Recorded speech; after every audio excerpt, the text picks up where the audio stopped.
அனைவருக்கும் இனிய மாலை வணக்கம். Welcome to ADA 24/7 Tamil. நான் உங்கள் அருண். இந்த வீடியோ பதிவு நம்மளுடைய NTPCயிலிருந்து ஷார்ட் நோட்டிஃபிகேஷன் வந்திருக்குதா நமக்கு, அதை பற்றின ஒரு சின்ன கிளான்ஸ் ஃபுல்லாக பார்க்க போகிறோம். சரியா? ஸோ NTPC ரொம்ப நாளாக எல்லாருடைய ஒரு எதிர்பார்ப்பாக இருக்கலாம். ஆனால் இந்த வீடியோ ஆரம்பிக்கும் போதே நான் இன்னொரு விஷயத்தை நான் சொல்லிட்டு ஆரம்பிக்கிறேன். நான் ஏற்கனவே கடந்த வீடியோன்னு சொன்னதான், இது ஒரு லாங் டேர்ம் ப்ராசஸ். நீங்கள் எந்த அளவுக்கு நோட்டிஃபிகேஷன் எப்போ வரும் அப்படின்ற ஆர்வத்தோடு காத்துட்ருக்கீங்களோ, அதே ஆர்வம் எக்ஸாம் முடிகிற வரைக்கும் விடாமல் நீங்கள் ப்ரிப்பேர் பண்ணணும். அப்படி ப்ரிப்பேர் பண்ணுறதா இருந்தால் மட்டும்தான் உங்களால் எக்ஸாம்லாம் கிளியர் பண்ண முடியும். சும்மா அடுத்தடுத்த நோட்டிஃபிகேஷன் எப்போ வரும் அப்படின்னு நோட்டிஃபிகேஷனை மட்டும் எதிர்பார்த்துட்டு இருந்துட்டு எக்ஸாம் வரட்டும் படிச்சுக்கலாம் அப்படின்ற ஒரு அசால்ட்டு தன்மையாக இருந்தீங்க அப்படின்னா கண்டிப்பாக இந்த 2024 வந்த எக்ஸாம், இந்த 2025 இப்போ ரிசல்ட் CBT 1 ரிசல்ட் வந்திருக்கு பாருங்கள், அந்த நிலைமை, அந்த பசங்களுக்கு வந்த நிலைமை தான் இப்போ ப்ரிப்பேர் பண்ண போகிறோம், ஃப்யூச்சரில் ப்ரிப்பேர் பண்ண போகிறோம் உங்களுக்கு இருக்கும். ஆல்ரெடி அதில் ஃபெயில் ஆனவங்களுக்கு, CBT 1 ஃபெயில் ஆனவங்களுக்கு இப்போ கொஞ்சம் அதிலிருந்து புரிதல் வந்திருக்கும். கண்டிப்பாக அடுத்த ப்ரிப்பரேஷன் அப்படின்றது இன்னும் நல்லா ஒரு ஸ்ட்ராங்கான ஒரு ப்ரிப்பரேஷனாக கண்டிப்பாக நீங்கள் பண்ணுவீங்க அப்படின்ற நம்பிக்கையோடு தான் இந்த வீடியோவை நான் ஆரம்பிக்கிறேன். சரியாப்பா? ரைட். ஸோ அண்ட் அதே மாதிரி இந்த வீடியோவோட ஸ்டார்டிங்கில் சொன்னாலும் பாதியில் வரவங்களுக்கு அது புரிய போகிறது கிடையாது. இந்த வீடியோ நான் ஒரு ரெக்கார்டட் செஷனாக தான் அப்லோட் பண்ணியிருக்கேன். சரிங்களா? ஸோ அதனால் வந்துட்டு நீங்கள் லைவ் சாட்டில் மேபி நான் லைவில் நீங்கள் போயிட்டு இருக்கும்போது நான் லைவில் இருந்தேன்னா நான் ரெஸ்பான்ஸ் பண்ணுறேன், இல்லைன்னா கமெண்ட் செஷனில் கமெண்ட் போடுங்க, நான் உங்களுக்கு ரிப்ளை பண்ணுறேன். சரியாப்பா? ரைட். நம்ம சேனலை சப்ஸ்கிரைப் பண்ணாதவங்க மறக்காமல் சப்ஸ்கிரைப் பண்ணிக்கோங்க. குறிப்பாக ADA 24/7 அப்படின்ற மொபைல் ஆப்பை டவுன்லோட் பண்ணிக்கோங்க. சரிங்களா? ரைட். அண்ட் NTPCயோட நோட்டிஃபிகேஷன், ரைட்டா, கிராஜுவேட் அண்டர் கிராஜுவேட் வேக்கன்சி கம்மியாக இருக்கே, இந்த கேள்வி எல்லாருடைய மனதிலையும் இருக்குது. வேக்கன்சி கம்மியாக இருக்கே அப்படின்னு சொல்லிட்டு. பட் இது ஒரு வேளை அதிகரிக்கலாம். ஆனால் நான் ஏற்கனவே சொன்ன மாதிரி அந்த 30,000 வேக்கன்சி வரைக்கும்லாம் போகவே போகாது. அது நான் பல தடவை சொல்லிட்டேன். 30,000 வேக்கன்சின்றதெல்லாம் மிகப்பெரிய அளவிலான ரெக்ரூட்மெண்ட். அதெல்லாம் வந்து 2019 34,000 வேக்கன்சி என்னமோ தான் கொடுத்தான் NTPC வந்து. சரியா? ஸோ அவ்வளோ பெரிய வேக்கன்சிலாம் வந்து இனிமே இம்மீடியட்டாக எடுப்பாங்களா அப்படின்றதெல்லாம் சொல்ல முடியாது. பட் இது இன்னும் கொஞ்சம் அதிகரிக்க வாய்ப்பு இருக்குது. இந்த 8,000 வேக்கன்சின்றது ஒரு 12,000 15,000 வேக்கன்சி வரைக்கும் கூட போக வாய்ப்பு இருக்குது. பட் அதுக்கு மேலே போவதற்கான வாய்ப்புகள் ரொம்ப கம்மி. ஓகேவா? அதுக்கு மேலே போவது அப்படின்றது ஒரு ஆண்டவனுடைய செயல். அது கிடைச்சதுன்னா எனக்கு சந்தோஷம்தான். பட் அது பார்ப்போம். சரியா? என்ன அப்படின்னு சொல்லிட்டு. ரைட். ஸோ இந்த எக்ஸாமுக்கு நீங்கள் ப்ரிப்பேர் பண்ணிட்டு இருக்கீங்க அப்படின்னா நம்மளுடைய கிளாஸ் சென்ட்ரல் எக்ஸ்பிரஸ் அப்படின்னு சொல்லிட்டு வந்து பார்த்தீங்க அப்படின்னா NTPCக்கு நம்ம புது கிளாஸ் வந்து அக்டோபர் 28 முதல் நம்ம ஆரம்பிக்க போகிறோம். அதே மாதிரி செக்ஷன் கண்ட்ரோலருக்கு நம்ம திசை அப்படின்ற கிளாஸ் வந்து நம்ம ஸ்டார்ட் பண்ணுறோம். இதை பற்றின மேலும் விவரங்கள் வேணும்னு நினச்சிங்க அப்படின்னா என்னோட மெயில் ஐடி arun.prasad@ada247.com. இந்த மெயில் ஐடிக்கு கான்டாக்ட் பண்ணுங்கள், இல்லைன்னா இந்த நம்பருக்கு கால் பண்ணுங்கள். சம்டைம்ஸ் இந்த நம்பருக்கு கால் பண்ணும்போது ஹிந்தியில் பேசுகிறாங்க நிறைய பேர் சொல்கிறீங்க. அப்படி ஹிந்தியில் பேசுனாங்க அப்படின்னா அதை கண்டினியூ பண்ண வேண்டாம். நம்ம தமிழ் யாராவது எடுத்து பேசுனாங்கன்னா கண்டினியூ பண்ணுங்கள். ஜாயின் பண்ணும்போது இந்த ஆஃபர் கூட அட்மிட் யூஸ் பண்ணிக்கோங்க. Y249 மேக்ஸிமம் டிஸ்கவுண்ட் கிடைக்கும். மிஸ் பண்ணிட வேண்டாம். சரியா? தமிழ் வழி புத்தகங்கள் எல்லா கிளாஸுமே இப்போ கிடைக்குது. ஸோ கெட் பண்ணிக்கோங்க. ஃபஸ்ட்டு இதனுடைய opening date and ending date, online application form நமக்கு எப்போ ஓப்பன் ஆகுது அப்படின்னு பார்த்தீங்க அப்படின்னா RRB NTPC அப்படின்னு சொல்லக்கூடிய நான் டெக்னிக்கல் பாப்புலர் கேட்டகரி அப்படின்னு நம்ம சொல்லுவோம். ரைட்டா? இதில் கிராஜுவேட், அதாவது நீங்கள் பட்டப்படிப்பு முடிச்சிருந்தால் அப்ளை பண்ணக்கூடிய இந்த கிராஜுவேட் போஸ்ட், இந்த கிராஜுவேட் போஸ்ட்டுங்கிறது பே லெவல் 4, 5, 6 வரும். கிட்டத்தட்ட அதில் வந்து ஒரு 6-7 போஸ்ட் இருக்குது. 5-6 போஸ்ட்டுக்கு மேலே இருக்குது. 21/10/2025 இதுக்கான ஆன்லைன் அப்ளிகேஷன் ஓப்பன் ஆகுது. ஏட்டா இது வந்து சரியாக இன்னொரு 18-19 நாள் இருக்குது. சரியா? 21/10/2025 20/11/2025 வரைக்கும் ஆன்லைன் அப்ளிகேஷன் ஓப்பன் ஆகும். அண்டர் கிராஜுவேட்டை பொறுத்த வரைக்கும் பார்த்தோம் அப்படின்னா 28/10 ஆரம்பிச்சு 27/11 வரைக்கும் பார்த்தீங்க அப்படின்னா வந்துட்டு நமக்கு கால அவகாசம் இருக்குது. சரியா? கிராஜுவேட்டை பொறுத்த வரைக்கும் 5,800 காலி பணியிடங்களும், அண்டர் கிராஜுவேட்டை பொறுத்த வரைக்கும் 3,050 காலி பணியிடங்களும் நமக்கு கொடுத்துருக்காங்க. ஸோ இதுதான் இப்போ வந்திருக்கக்கூடிய அறிவிப்பு. இந்த வேக்கன்சி தான் அதிகரிக்கும் அப்படின்ற நம்பிக்கை கண்டிப்பாக நமக்கு இருக்குது. அதை பற்றி நம்ம என்னன்னு பார்க்கலாம். அண்ட் நம்ம JEக்கு நோட்டிஃபிகேஷன் போட்டிருக்காங்கன்றது உங்கள் எல்லாருக்கும் நல்லா தெரியும். அந்த JEயோட நோட்டிஃபிகேஷனுக்கு வித் டெக்னிக்கல் பேட்சோட டெக்னிக்கல் அண்ட் நான் டெக்னிக்கலுக்கு நம்ம கிளாஸஸ் ஆரம்பிக்கிறோம். விவரம் வேணுன்றவங்க என்னோட மெயில் ஐடி அவரோட கான்டாக்ட் டீட்டெயில்ஸ்லாம் கால் பண்ணுங்கள். ஏஜ் லிமிட் அப்படின்னு பார்க்கும்போது நீங்கள் பட்டப்படிப்பு கிராஜுவேட் ரைட்டா இருந்தீங்க அப்படின்னா 18 முதல் 33 வயது வரைக்கும் இருக்கவங்க விண்ணப்பிக்கலாம். 33 வயதுக்கு மேலே இருந்தால் என்ன சார் பண்ணுறது அப்படின்னு கேட்டிங்க அப்படின்னா OBC கேட்டகரியாக நீங்கள் இருக்கீங்க, நான் கிரீமி லேயர் அப்படின்னு நம்ம சொல்லுவோம். அதாவது BC முஸ்லீம் MBC இவங்க 3 பேருமே இந்த OBCன்ற கேட்டகரி கீழே வருவீங்க. நமக்கு வந்து 3 ஆண்டுகள் வயது தளர்வுகள் தர்றாங்க. ஒருவேளை நம்ம SC/ST இருந்தால், நமக்கு 5 ஆண்டுகள் வயது தளர்வுகள் தருவாங்க. அதே மாதிரி கிராஜுவேட் போஸ்ட் 33 வரைக்குமா? அண்டர் கிராஜுவேட்டாக இருந்தால் 30 தான், ஏன்னா +2 ரைட்டா. 18 முதல் ரைட்டா, 10 இல்லை 18 முதல் 30 வயது வரைக்கும் இருக்கிறவங்க விண்ணப்பிக்க முடியும். அது போக கூடுதலாக 3 ஆண்டுகள் ஓபிசிக்கு, 5 ஆண்டுகள் எஸ்சி எஸ்டிக்கு தர்றாங்க. அப்போ நீங்க கிராஜுவேட் போஸ்டா இருந்தீங்க அப்படின்னா ஓபிசியாக இருந்தால் 36 வயது வரைக்கும் அப்ளை பண்ணலாம்.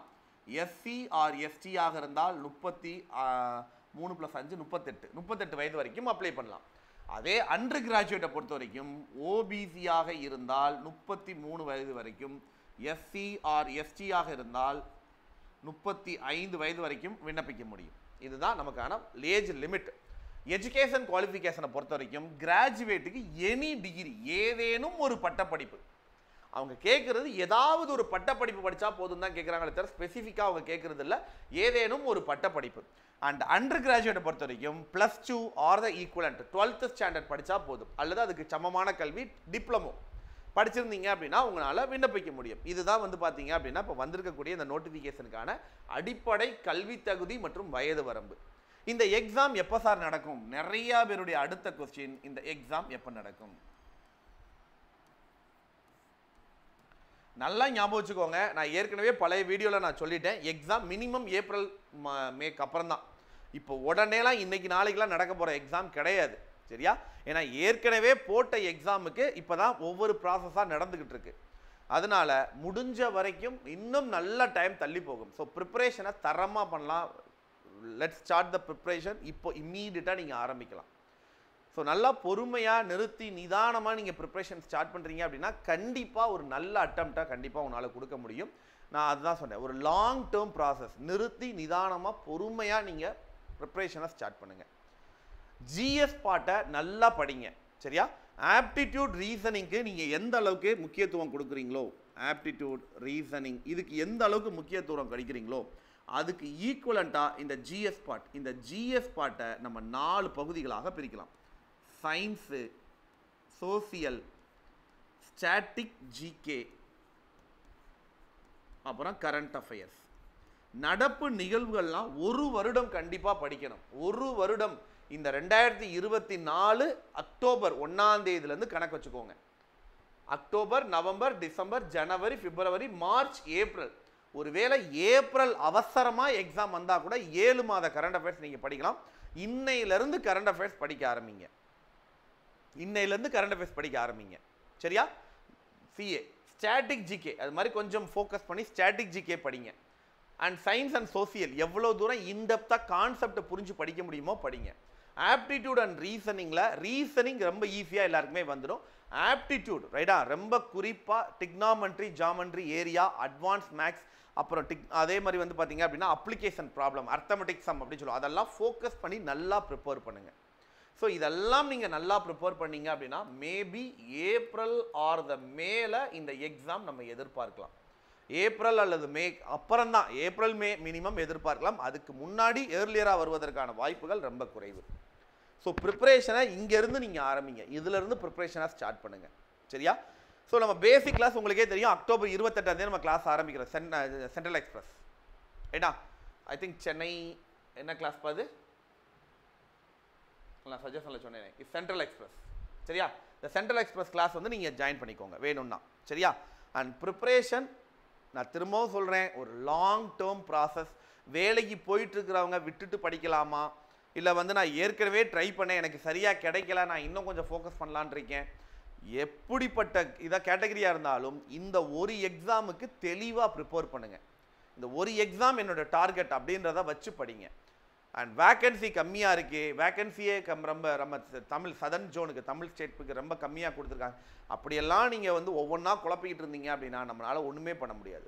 நம்மளுடைய ஃபோக்கஸ் நமக்கு ஒரே ஒரு போஸ்ட், என்னுடைய கோட்டால் ஒரு போஸ்ட் இருக்கா, நான் எப்படியும் அதை நான் ஜெயிச்சிருவேன், டாப் ஆஃப் த மார்க் நான் வந்துடுவேன் அப்படின்ற இலக்கை நோக்கி நம்ம பயணிக்கணும். மேக்ஸிமம் மார்க்கை ரீச் பண்ணுறதுக்கு நம்ம முயற்சி பண்ணணுமே தவிர, வேக்கன்சி கம்மியாக இருக்குது, இங்கே போஸ்டிங் ரொம்ப கம்மியாக இருக்குது, எக்ஸாம் டஃப்பாக இருக்கும், இப்படி பல தரப்பட்ட எல்லாம் அப்படி தான் இருக்க தான் செய்யும். எக்ஸாம்னா அவ்வளோ கஷ்டமாக தான் இருக்கும். 1 லட்ச ரூபா சம்பளம் வரப்போகிற சம்பளம் அவ்வளோ சும்மா தூக்கிலாம் கொடுத்துட மாட்டான், கேட்டா? 1 லட்ச ரூபா சம்பளம் யோசிச்சு பாருங்க. 1 லட்ச ரூபா சம்பளத்தை தூக்கி கொடுக்குறேன் அப்படின்றவன் அந்த எக்ஸாமுக்கு தகுந்த மாதிரியான ஒரு டஃப்னஸ் வைக்க தான் செய்வான். அப்போ அதை பிரேக் பண்ணி போகிறதுல தான் நம்ம டேலண்ட் இருக்குது. சரியா? அதை பிரேக் பண்ணி நம்ம உள்ளே போகணும். ஸோ ஆனால் ஒன்ஸ் நீங்கள் கஷ்டப்பட்டு பிரேக் பண்ணிட்டீங்க அப்படின்னா லைஃப் செட்டில்டு, வாழ்க்கை பிரகாசமாக இருக்கும். ஸோ அதுதான் நம்மளுடைய ஒரே இலக்காக இருக்கணும். சரியா? ஸோ அதை நோக்கி எவ்வளோ தூரம் நம்ம முயற்சி பண்ண முடியுமோ, எவ்வளோ தூரம் நம்ம ஓட முடியுமோ அதை நோக்கி நம்ம ஓடணும். ஸோ அதெல்லாம் நம்ம எந்த அளவுக்கு நம்ம கான்செப்டை புரிஞ்சு நம்ம படிக்கிறோமோ, ஏன்னா இந்த முறை தோல்வி அடைஞ்ச முக்காவாசி பேர் ஜிஎஸ் அட்டனே பண்ணலை. ஆப்டிடியூட், ரீசனிங் இது ரெண்டை மட்டும் ட்ரை பண்ணியிருக்காங்க. அதுலேயுமே பிலோ 60 அட்டம்ப்ட். நிறைய பேரோட attempt below 60, below 60, below 60, below 60. 74 cut off கொண்டு போய் வச்சுட்டான். ஸோ அடுத்த முறையில் இன்னும் போட்டி கடினமாகும். ஓகேவா? இன்னும் கடினமாகும். ரைட்டா? இதில் கம்ப்யூட்டர் நாலேஜ் நான் இன்னொரு பாட்டு சேர்க்காம விட்டேன். சொல்ல போனால் கம்ப்யூட்டர் நாலேஜ் அதை நான் சுத்தமாக மறந்துட்டேன் பாருங்க. கம்ப்யூட்டர் நாலேஜ் இதில் 5வது பாட்டு, அதை ரொம்ப முக்கியமாக நம்ம கவனித்து படிக்கணும். கண்டிப்பாக கம்ப்யூட்டர் அதிகமாக படித்தே ஆகணும். 6லேருந்து 7 கேள்வி மினிமம் கேட்கலாம். 6 to 7 கொஸ்டின்ஸ். அப்போ இப்போலேருந்து ஒரு 7 மாத காலம் எக்ஸாமுக்கு இருக்குது. நிறைய பேர் என்னென்னா எக்ஸாம் நோட்டிஃபிகேஷன் வராத போது எப்போ நோட்டிஃபிகேஷன் எப்போ வரும் அடுத்த நோட்டிஃபிகேஷன் எப்போ அப்படின்னு கேட்குறாங்க. நோட்டிஃபிகேஷன் வந்துருச்சு அப்படின்னா எக்ஸாம் தான் இன்னும் வரலையே, எக்ஸாம் எப்போ எக்ஸாமோட டேட்டை சொல்லிட்டான் அப்படின்னா ரிசல்ட் எப்போ ரிசல்ட்டும் போட்டான் அப்படின்னா மறுபடியும் திரும்ப ஃபர்ஸ்ட் வந்தா சுட்டா செத்தா ரிப்பீட். நோட்டிஃபிகேஷன் எப்போ, எக்ஸாம் எப்போ, ரிசல்ட் எப்போ, இது நோட்டிஃபிகேஷன் எப்போ, எக்ஸாம் எப்போ, ரிசல்ட் எப்போ, ரிப்பீட்டு. நோட்டிஃபிகேஷன் எப்போ, எக்ஸாம் எப்போ, ரிசல்ட் எப்போ, ரிப்பீட்டு. இதே தான் திரும்ப திரும்ப கேட்குறாங்களே தவிர அந்த ஒரு எக்ஸாமை ஒன்றா நம்ம வந்து ப்ரிப்பேர் பண்ணோம், ப்ரிப்பேர் பண்ணோம், அதை கிளியர் பண்ணோம், அடுத்து உள்ளே போயிட்டோம் அப்படின்ற அந்த இலக்குக்கே வரமாட்டாங்க, அந்த பாயிண்ட்டுக்கே வரமாட்டாங்க. ஒரே ஒரு சான்ஸ், ஒரு தடவை கிடைச்சது அப்படின்னா அதை எந்த அளவுக்கு நம்ம பயன்படுத்தணுமோ அந்த அளவுக்கு பயன்படுத்திடணும். 2024 நோட்டிஃபிகேஷன் போடுறான். 2024 ஜான்வரியில் ஏஎல்பி போட்டான். இன்னைக்கு தான் ரிசல்ட்டே, ஃபைனல் ரிசல்ட். டாக்குமெண்ட் வெரிஃபிகேஷனுக்கு இன்னைக்கு தான், நேற்று வந்திருக்கு. ரைட்டா? ஐ திங்க் இந்த வீடியோ பார்க்கும்போது நீங்கள் நேற்று 1ஆம் தேதி 1 அக்டோபர் டிவிக்கு கூப்பிட்டுருக்கான். இன்னும் ஃபைனல் போடல, டிவி கூப்பிட்டுருக்கான். அந்த டிவி போயிட்டு வந்ததுக்கப்புறம் தான் ஃபைனல் ரிசல்ட்டு. எப்படியும் இந்த வருஷம் முடிஞ்சிடும், நெருங்கிடும் வச்சுக்கோமே. அப்போ ஜாயினிங் வந்து 2026, 2024 ஜனவரியில் போட்ட போஸ்டிங்க்கு 2026 ஜனவரியில் அவன் ஜாயினிங்னு வச்சுக்குவோம். அப்போ நமக்கு 10வது மாதம் வருது 2025, 2027 10வது மாதம் கணக்கு வச்சுக்கோங்க. அந்த அளவுக்கு போக போகிறது இல்லை, பட் அட்லீஸ்ட் 2027 ஜனவரியாவது பிறந்துடும். நீங்கள் ஃபைனல் ரிசல்ட்லாம் வாங்குறதுக்குள்ள அவசரமாக எக்ஸாம் நடத்தினா கூட. அப்போது இவ்வளோ ஒரு லாங் டேர்ம் ப்ராசஸ், இவ்வளோ ஒரு டைம் வந்து நமக்கு செலவாகும். அதெல்லாம் நம்ம தியாகம் பண்ணி, அதெல்லாம் அந்த கடுமையான ஒரு போராட்டத்துக்கு நடுவில் தான் நம்ம உட்கார்ந்துருக்கணும். ஸோ எக்ஸாம் கிராக் பண்ணுறது மென்டலி நம்ம ரொம்ப ஸ்ட்ராங்காக இருக்கணும். மென்டலி ஃபஸ்ட்டு ஸ்ட்ராங்காக இருக்கணும். ஏன்னா நம்ம வேலைக்கு போகலையா, என்ன உன் பையன் என்ன வீட்டில் இருக்கானா அப்படின்ற 1008 கேள்விகள் வரும். நம்ம படிக்கிறத தாண்டி இதெல்லாம் சமாளித்து தான் இங்கே இருக்கணும். இங்கே நிறையா பேர் வந்து பார்த்தீங்க அப்படின்னா பண வசதி இருக்கிறவர்கள், ரைட்டா? பண வசதி இருக்கிறவர்கள் நிறையா பேர் வந்து பார்த்தோம் அப்படின்னா த்ரூ அவுட் கிளம்பி போய் சென்னை மாதிரியான மெட்ரோ சிட்டிஸில் ஒரு ரூம் எடுத்து தங்கிடுறாங்க. வீட்டில் யாரும் கேட்குறது கிடையாது. அப்படியே கேட்டாலும் சென்னையில் வேலை பார்த்துட்டு இருக்கான், சென்னையில் இருக்கான் அப்படின்னு சொல்லி சமாளிச்சிருவாங்க. யாரும் அவங்க. ரெண்டாவது இன்னொரு ஒரு முக்கியமான விஷயம் என்ன அப்படின்னா, இந்த காசு பணம் இருக்கிறவங்க கிட்ட போய் யாருமே கேட்கவே மாட்டாங்க. ஏன்னா உன் பையன் என்ன பண்ணுறான்னு கேட்கவே மாட்டாங்க. நல்லா யோசிச்சு பாருங்களேன்.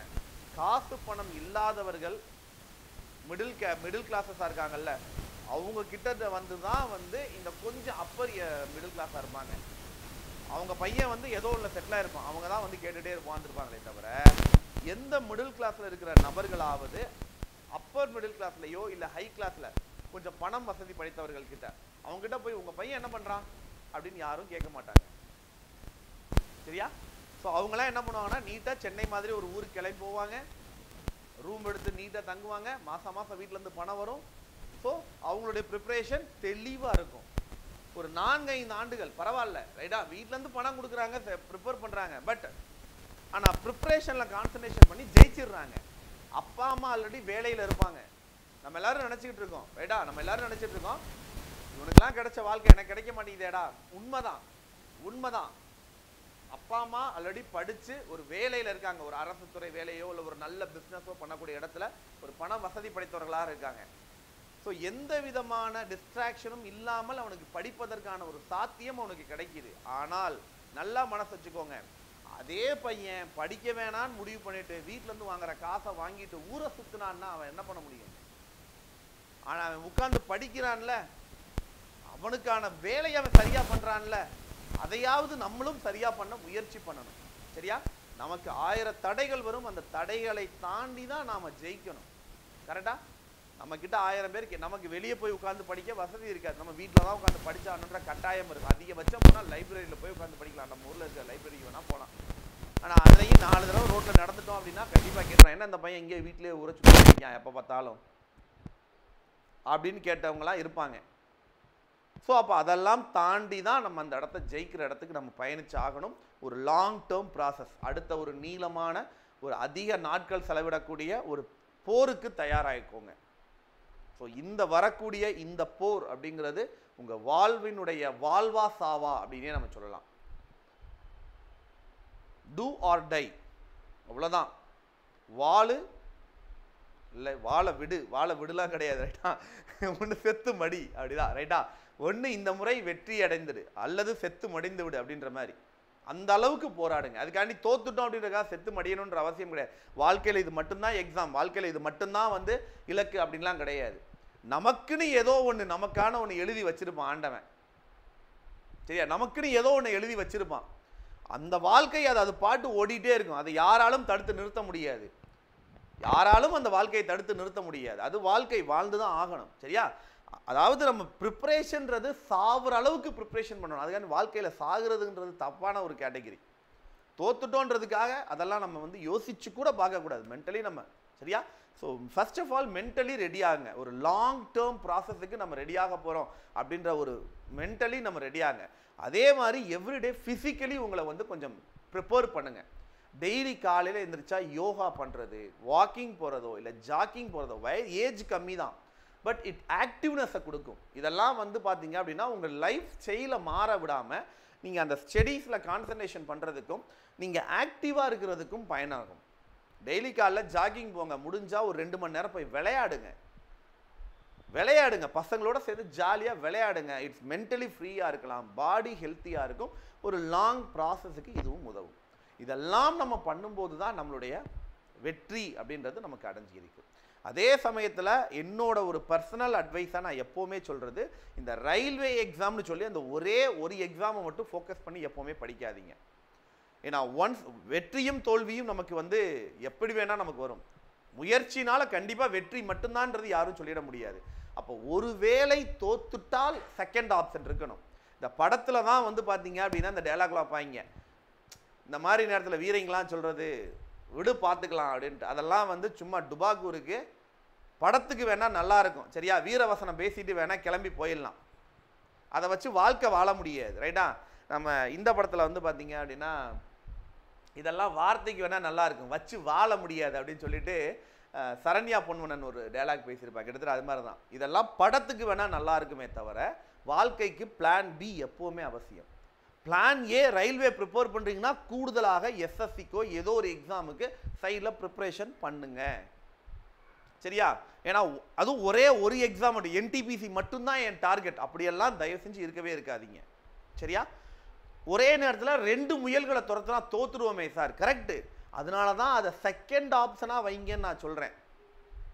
ஒரே நேரத்தில் 2 முயல்களை நீங்கள் துரத்திக்கிட்டு ஓடுறீங்க அப்படின்னா கண்ணு முன்னாடி 2 எக்ஸாம் வந்துருச்சு, அதுக்கு நீங்கள் ஓடிக்கிட்டு இருக்கீங்க. இப்போ இந்த பக்கம் குரூப் டி எக்ஸாமுக்கு நான் ப்ரிப்பேர் பண்ணிட்டு இருக்கேன், எஸ்எஸ்சியோட எம்டிஎஸ்க்கும் படிச்சுட்டு இருக்கேன்னா அது தப்பு. ஏன்னா ரெண்டுமே கண்ணு முன்னாடி இருக்கக்கூடிய எக்ஸாம், டேட் தெரிஞ்சிருச்சு, அப்போ அது தப்பு. இது டேட்டே தெரியாத எக்ஸாம். இப்போ லாங் டேர்ம் ப்ராசஸ் பண்ணுறீங்க, இந்த மாதிரி ஒரு எக்ஸாம் நீங்கள் பண்ணலாம். இப்போ 2025 வரப்போகிற எஸ்எஸ்சிக்கோ 2026 வரப்போகிற எஸ்எஸ்சிக்கோ இல்லை 2026 வரப்போகிற டிஎன்பிஎஸ்சிக்கோ நீங்கள் ப்ரிப்பேர் பண்ணிவிட்டு கூடுதலாக இதையும் ப்ரிப்பேர் பண்ணிட்டீங்கன்னா நல்லது. அது தப்பு கிடையாது. கண்ணு முன்னாடி தெரிஞ்சதுக்கு அப்புறம் தான் நான் ஓடவே ஆரம்பிப்பேன், அப்படி ஓடினோம்னா கண்டிப்பாக தோற்றுருவோம். சரியா? ஸோ இந்த இலக்கை நோக்கி உங்கள் பயணத்தை இனிதே ஆரம்பிச்சுக்கோங்க. ஆல் தி பெஸ்ட் அண்ட் உங்களுடைய ப்ரிப்பரேஷனுக்கு நம்மளுடைய காந்தி ஜெயந்தி, ஓகேவா? ஸோ இதுக்கான ஸ்பெஷல் ஆஃபர் ப்ரைஸ் ட்ராப் பண்ணியிருக்காங்க. அண்ட் வேகம் நம்மளுடைய ஜேஇக்கான சிவில் எலக்ட்ரிக்கல் மெக்கானிக்கல் 3 பேருக்குமே, சென்ட்ரல் எக்ஸ்பிரஸ் என்டிபிசிக்காக அண்ட் திசை கண்ட்ரோல் செக்ஷன் கண்ட்ரோலருக்காக. கிளாஸஸ் ஜாயின் பண்ணுறதுக்கு arun.prasad@247.com என்னோட மெயில் ஐடியில் காண்டாக்ட் பண்ணுங்கள். அப்படி இல்லைன்னா இந்த நம்பருக்கு கால் பண்ணுங்கள். Y249 என்னோட ஆஃபர் கூட அப்ளை பண்ணால் மேக்ஸிமம் டிஸ்கவுண்ட் கிடைக்கும், மிஸ் பண்ணிட வேண்டாம் சரியா. அண்ட் டெஸ்ட் சீரிஸ் புக் எல்லாமே இருக்குது. என்னுடைய மாஸ்டர் மைண்ட் அப்படின்ற டெலிகிராம் குரூப்பையும் எஜுகேட்டர் அருண் அப்படின்ற என்னுடைய இன்ஸ்டா பேஜையும் ஃபாலோ பண்ணிக்கோங்க. Adda247 மொபைல் ஆப்பை மறக்காமல் டவுன்லோட் பண்ணிக்கோங்க. All the best and thank you so much. And மீண்டும் அடுத்த வீடியோ பதில் சந்திப்போம். மிக்க மகிழ்ச்சி. நன்றி, வணக்கம் மக்களே.